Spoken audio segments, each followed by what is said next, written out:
Hey guys, Infidel1258 here. Today I'm going to answer some frequently asked questions.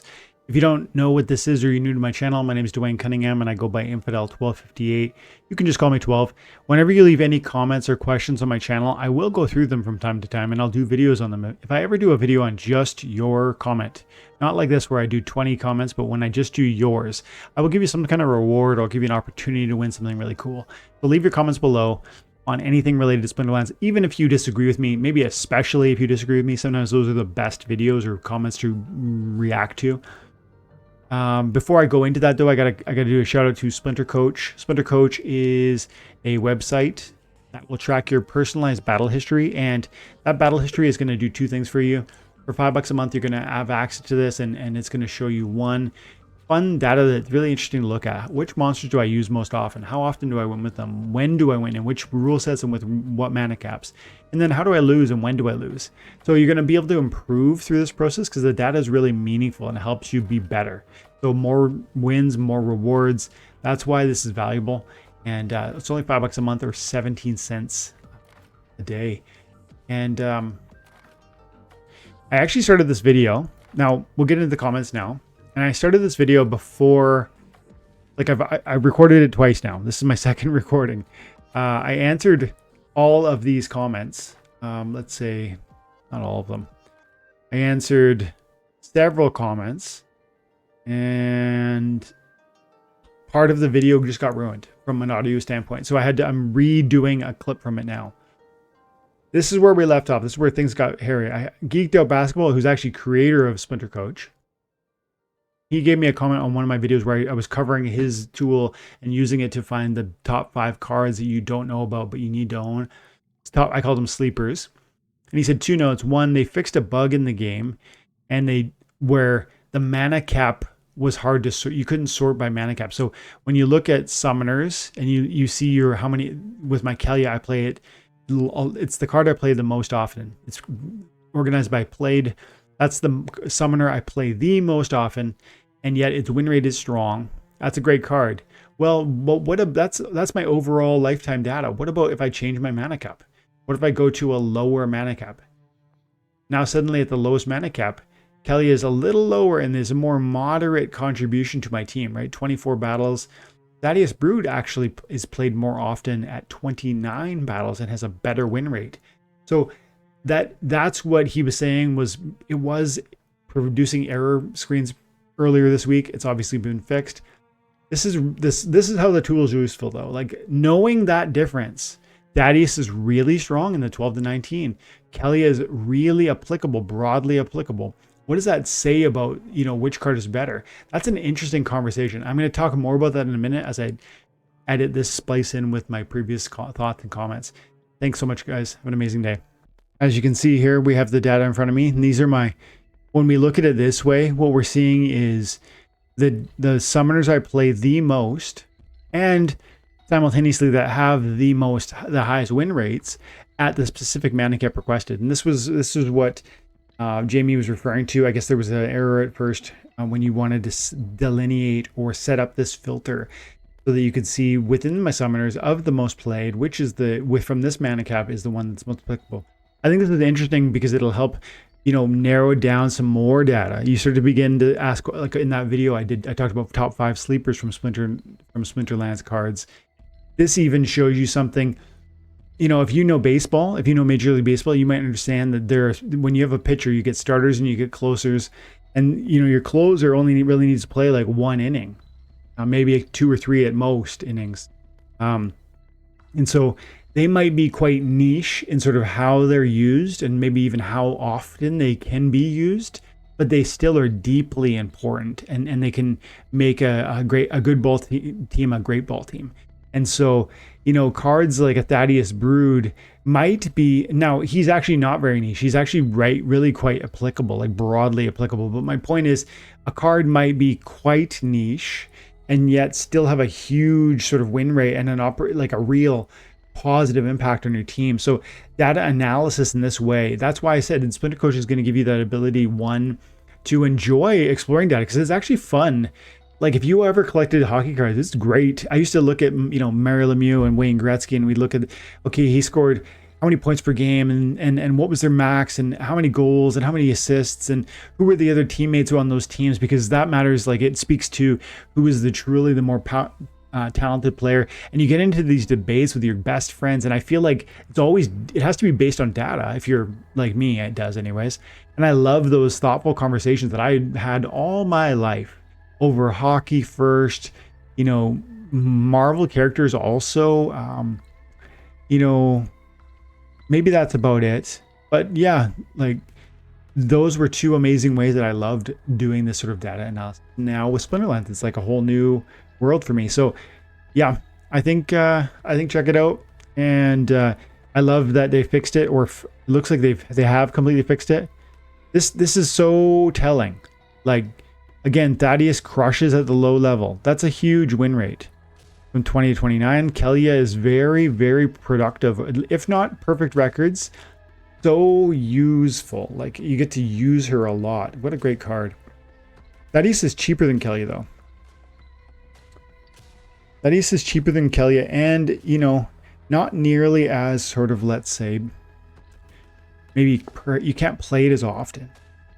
45 battles versus 16. So I'm playing Kelia probably almost 4 times as much at that rule set. Let's go all overall. Kelia, oh yeah, the data's tweaked here a second. Go monsters again, summoners. Yeah, the lifetime, current month, lifetime. There we go. So I played Kelia 160 times. I played Thaddeus 80 times. Double as many times as Kelia. Kelia is about 50% more money. Which one's more valuable? Doesn't that sound like a fun debate? Don't you have an opinion as I raise that question? I can't. If the answer for you is no, I kind of don't get you. You know what I mean? like I say that with as a joke, and not to be offensive, but man, like, that provokes a real debate in me. You know, Thaddeus brewed 63 cents of BCX. Kelia is almost double the price at $1. And so if you can play Kelia twice as often, maybe you should argue that Kelia is the better card, and you should just focus on getting her maxed out if you don't have either of them maxed out. On the other hand, you know, half the value is a big deal. And then what if you can spend, let's say, $60 on a maxed Thaddeus versus $100 on a $115 on a maxed Kelia? Maybe Kelia you play more often, but then with Thaddeus you spend only $60 on it. Then you could buy a second summoner, and now you have 2 splinters, not just one. So there's such a fun, in my opinion, a really interesting and intelligent, thoughtful conversation that comes out of data, looking at data analysis. So again, I'm enjoying it. Check it out for yourselves. Okay, and there was the second part to Paul's question. We do plan to, okay, so Paul in one of my videos, I guess it was this one, we talked about, he left a comment saying it would be great if like they wanted to know if Splinter Coach tracks kind of general data, like how often does Kelia win? And right now the answer is no. Right now you see personalized data. But what I see Jamie answering is that we do plan to aggregate all the member data in the future and offer that to subscribers as well, so they can see their own stats and the macros. That's on the roadmap. We'll accelerate if there's enough demand for it. That's great. He's been very responsive to our kind of feedback as a community, which is awesome. And this would mean something like you'll see, okay, look, with Kelia, I win little under half my battles. I play it very often, and yet it wins very often, considering how often it's being used.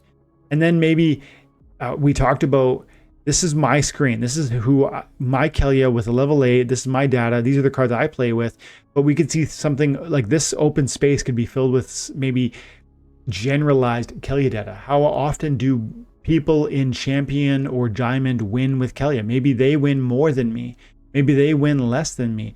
Maybe they use some other cards in different percentages. Maybe when I play with Deep Lurker, as you can see, I'm 37-37. When I play with Bakjir, 33-27. Maybe when you play, or when better players play with these cards, they have improved win rates. That data analysis will be one more layer of interesting, critical, thoughtful analysis to come out of a tool like this. And to me, it would be even more fun. And it's clear from the comment that Jamie and the team are thinking about adding something like that. And from my private conversations with Jamie, I can tell that that is specifically part of what they're looking at doing, showing you a snapshot of the most commonly used cards, aggregated data across all the users of the tool. So let's see, I'll turn my video back on. So now we're back with the video, and now let's see top 5, not the GGGs. Dwayne clicked up like in the 6. I'm not sure what you mean my brother. Alex, I think, are you saying that I looked at the top cards? Oh, I think that's what he's saying, because I looked at the top data, but I didn't use because I did a video earlier that same week, and I said, I think I gave a top 5 cards you need to have or something like that. And the most overpowered cards in Splinterlands, something like that. And so I did not cover those same cards. That was what I was getting at. Like, I think I said, you know what? That was so long ago now. It was like 10 days. I don't even remember. But I gave 5 or 4 monsters that were absolutely overpowered and you really need to have them. And I actually gave 2 bonuses. So I think it might have been 7 in total that I said you absolutely have to have. And therefore, in this video that you're referencing, this one right here, the top 5 sleepers, I did not reference those. I didn't use those same cards. I went down and found data that supported other cards. Yeah, and I gave specific, and this one too, I gave specific thresholds. I said with the cursed slime, I think I said level 6. And then with the undead priest, I think I said level like 4 or something. So I gave some pretty specific and price points too. So if you haven't seen the video, check it out. Top 5 sleepers in Splinterlands. I think 6 more comments if I'm remembering correctly. Shark Monster goes, we're going to lose a lot of people during these times, but I still don't see any reason to stop hanging on. It's a little scary to watch everything keep dropping, but I've been through this several times in my life at this point. Salt mines, why I shill Splinterlands. Okay, this was a fun video to record because there was a comment saying that, you know, essentially a little bit of sarcasm and saying like, Dwayne, good job, Dwayne, keep on chilling. And I don't see it that way, man. I think of my content as being a genuine, authentic comment on what this game is. Now, again, you might disagree with where this game is at, where it's aiming, where it's going to land. And I wouldn't blame you. I mean, I've come to this with a great deal of thought, and I feel strong about my opinion, but I feel I welcome debate around those assertions because I truly want to come to the best conclusions for my own sake. And so I'm open to being proved wrong, but I just haven't heard any good reasons why Splinterlands isn't a positive benefit. And I think the Shark Monster is saying the same thing. It's tough right now. We're going to lose a lot of people. There's been things with the bots. There's been things with, you know, card prices and token prices being falling. All of that in the middle of a bear market. I always expected us to lose attention, lose participation, lose players. And that's just normal when you're in a cryptocurrency space. When the game rewards you with crypto and crypto is tanking, there's a certain audience of people who think, I'm not getting anything, I quit. And people like me and Shark are like, no, okay, wait a second. You know, I wish these prices would go up, but at the same time, I'm optimistic about them eventually going up. And therefore, I'm happy to accumulate them quietly while everyone else is sleeping on it. And that's the sort of approach where massive multipliers happen. When people in the last bull run, the people who maximally gained during the last bull run bought Bitcoin at $4,000. They didn't buy it at 20 or 30 or 40. It made it all the way up to $65,000 last bull run. And the people who gained the most bought when everyone else said Bitcoin's dead and dying, etc. The Splinterlands, if this game is going to succeed, the greatest beneficiaries will be those who committed during the bear market, who double down and triple down on what they've already started doing. And I don't even mean financially, I mean with time and attention. Like, there's ways to maximize what you're doing here to gain more reward for the same investment. It includes things like understanding the game within the game, which is the economy, maximizing the rewards available to you, not just by winning more often, but then building the best team, using sort of the plethora of options, such as Splinter Forge, Golem Overlord, maybe monster flipping, tournaments, guild brawls. There's lots of ways you can earn with the same sort of starter pack of resources that will multiply what you're already doing. People like Shark Monster see that. And even if it is frustrating or disappointing or even a little scary as things keep dropping, we've been here before. And I like that. Thanks, man. Jonathan Montagioni. It's time for whole DEC. I'm going to assume you're being sincere. It's almost a funny question because, you know, when we talk about holding DEC, we're talking about what? Like speculating on a 15% pricing appreciation, right? Like, what's DEC today? DEC right now is 823 Splintoshis, 823 Splintoshis. Maybe if it reaches peg, it's going to 1,000. Well, I do think it's going to reach a peg. But is it soon, medium, long term? I don't know. But certainly, man, getting back to peg is not as big a deal in terms of multiplications that are available to you as, you know, SPS holding or card holding, in my opinion. I mean, DC really at best probably should not appreciate more than say 15-20% from here. Not that big a deal in crypto. Carry on. Scott Rascu. Everyone is a bear is a bear in the bear market. Once bull market turns around, everyone will become a bull. It's just the way Web3 games are. The foundation of Splinterlands is strong and the game is enjoyable as we are still playing it even when the values are dropping. I look forward to the bull market so everyone will stop being so salty. Much love. Thanks, man. That's a positive little piece of, you know, support and encouragement in the middle of, he's right, man. There's so many bears right now. And I almost want to go back. I said this before, but I almost want to go back and just look at some of my old videos. Let's see. Did I ever do one called Bear Market? See.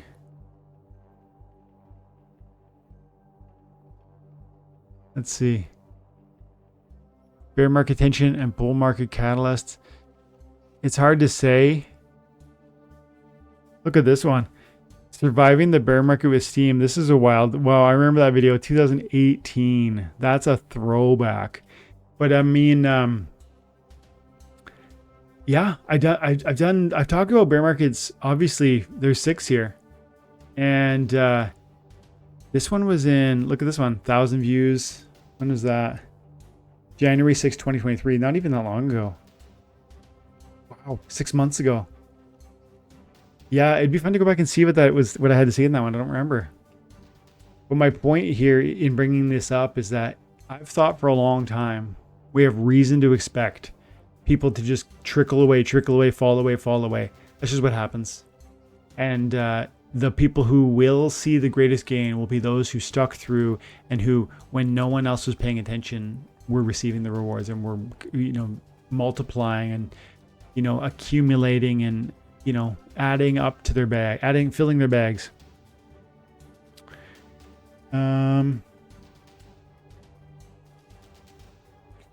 Chris S., I think burning Gladius cards for guild power would be cool and make sense. What do you think? Interesting. I could see that. Here's the thing though. Gladius cards are quite rare. So I almost, and I'll show you this quickly. Splintercards.com. We go.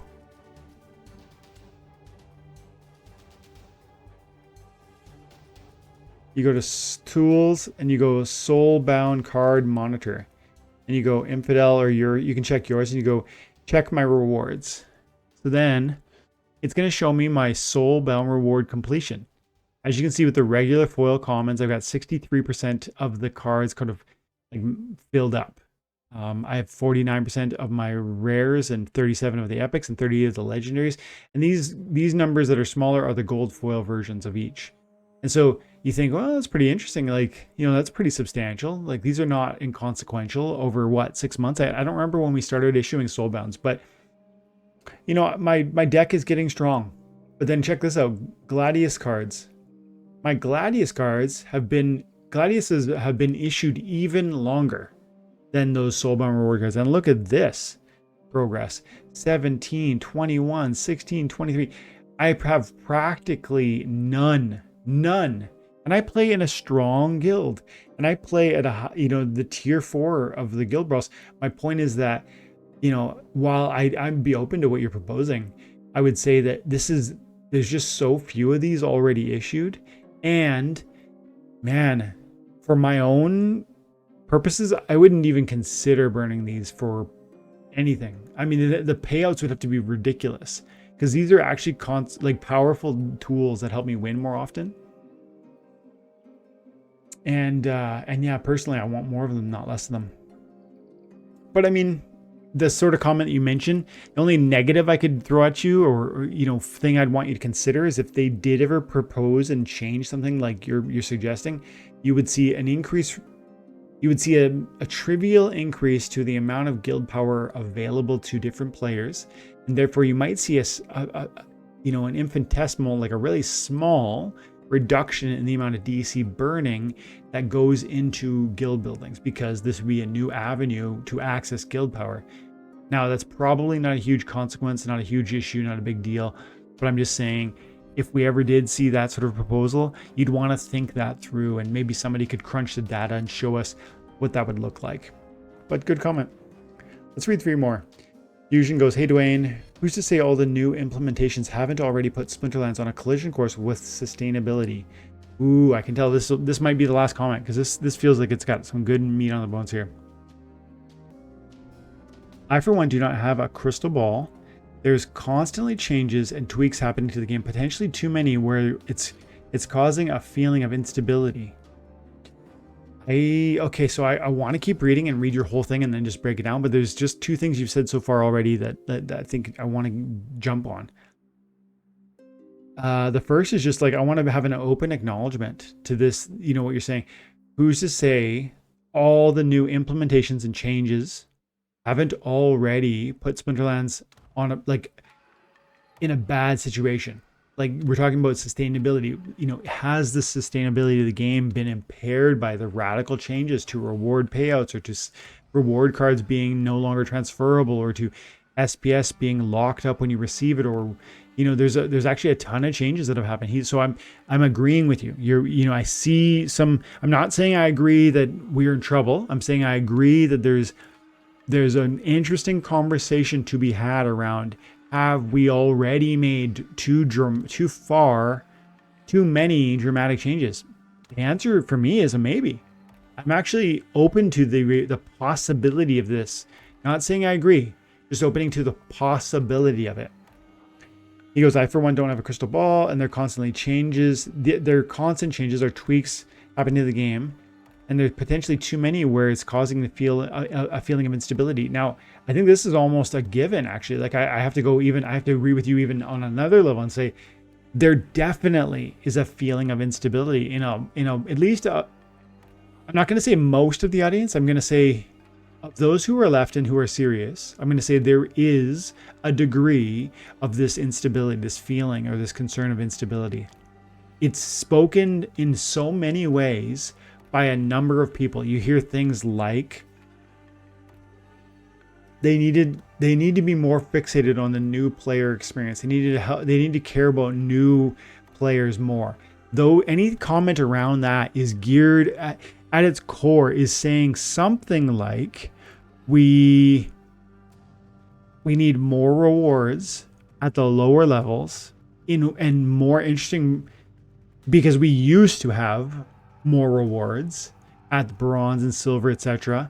And that attracted a lot of players, and we had a lot of player growth when those old reward systems were in place. And I'm not saying it's that simple. I'm not boiling down their argument to that one dimension, but I'm saying that is a dimension of that viewpoint. And while I agree we need new players, I would probably disagree that that's primarily the concern that we have to look at when we see why we've lacked new players. But man, that conversation, which definitely exists in the background, is part of proof that you're right. There's a feeling of instability. And so he carries on, whereas it may behoove the team to be focusing their gaze and doubling down efforts on new player users. Yeah, interesting you mentioned that. That's the elephant in the room, where we could be gaining more ground. Yes, I understand they are taking measures to improve the new user experience, but every day we fail to attract new users in the platform we're pushing on the engagement timeline. The flywheel, love the content, stand on the gas, let's go. Interesting that I didn't read your comment before. And as I read just this generic idea of feeling of instability, like the kind of the nervousness or let's say the expression of possible concern that you're raising. You're not even saying you're worried. You're just like, hey, could we be worried about this? And the answer is, yeah, like sincerely, let's be thoughtful about the things you're raising. But then as you mention that, I'm like, my head goes to new player experience, and people always talk about it. And then the very next thing you say is, that's the elephant in the room, and we need to worry about that. If we do, that'll help in a big way. I agree, it will. New player experience and driving new players into the game is one of the most important things for the long-term sustainability of Splinterlands. The growth, the price appreciation, all the things I've ever predicted for this game. They don't happen if this game doesn't grow dramatically. Now, that doesn't mean the game can't do well and still be niche. I think it definitely can. The game can be niche and have success, but to have the sort of success I'm imagining, I think we need to have 500,000 daily active accounts on the regular. And I think those need to be genuine, if not humans, they need to be pretty close to, humans. You know what I mean? Like there might be XBOT experiences or bot helpers or whatever. But there needs to be something like 100,000 or hundreds of thousands of actual people investing and seeking more assets in the game and desiring the rewards the game pays for this to really get to a place that I've always imagined it will. In fact, I think we'll have more than that one day. But I'm not 100% convinced. If I'm being entirely frank and honest, I'm like 90%, 95% convinced that this will be what I think it will be, because of the team, because of their previous promises and the general success rates. Now, not everything's been perfect. Timelines are not always honored, but man, like they've been really good. If we're being fair, they've been really good in so many ways, and the game is yet fun, and the rewards are continuing to pour in. So I'm still confident. Because of the pillars I always talk about. It's fun and it has a future. I think it has a future. It's fun now, and I believe it has a future. So for those reasons, I'm on board. But yeah, we need new players, but I just don't think. While I agree with you that all the changes and the tweaks create this sense of instability, I don't really believe that's the core of why we've saw a loss of player base or a lack of player growth. The loss of player base is largely due to bots being kind of pushed away by one after another change. In my opinion, that's the main reason people have left. But then you also have bear market conditions, which just generally speaking will always impact a game like this in a cryptocurrency space. And so that causes some player loss, but it also causes some lack of player growth that the bull market will just answer or resolve. And so, interesting comment. Thank you for the comment. I really love the almost balance the balance that you raised with respect to let's be honest and be thoughtful about the concern in front of us. And yet, let's have, let's be cognizant of the logical or the opportunity that could be reasonable to expect, and the fun that you're referencing. And so, great comment, Fusion. Mitch goes tokenomics first, new players, then new player experience. This is how I land, because I think if we don't get the tokenomics right, and that's part of what SPS is coming from and where DEC burns are coming from, if we don't get that sorted, we don't really, the new players won't come. Because if SPS is worth a penny and you get 10 SPS per win and you don't, but let's say you do, that's 10 cents, you don't care. Most people don't care. But when the SPS goes to $1 and you get $10 per win, again, you don't get 10 SPS per win, but I'm just being rough numbers. I get 6 SPS per win. And so that'd be a $6 win. People are going to be paying attention if we get to a place like that. And how do we get to a place like that? We return DEC to PEG. We start to delete DEC as DEC is then needed. And there's a lack of DEC. DEC price spikes. When we get DEC to PEG and there's no more on the shelves, you see SPS being burnt in order to get DEC. That is the flywheel. And when we get there, and I don't know that it's soon, but when we eventually get there, and I think we will eventually get there, you'll see this transformation in the SPS price, and that'll lead to a transformation in the payout of rewards for this game. That's the trigger that where Mitch is right. Tokenomics first, and then new player experience. And he goes, what's the point of getting new players that don't stick around because the economy's messed up? Yeah, he's right. Good comment, good conversation. Thank you guys. Fusion, I'm going to leave it there with your comment there at the end. And I appreciate you all. Guys, I hope you have an amazing day. God bless.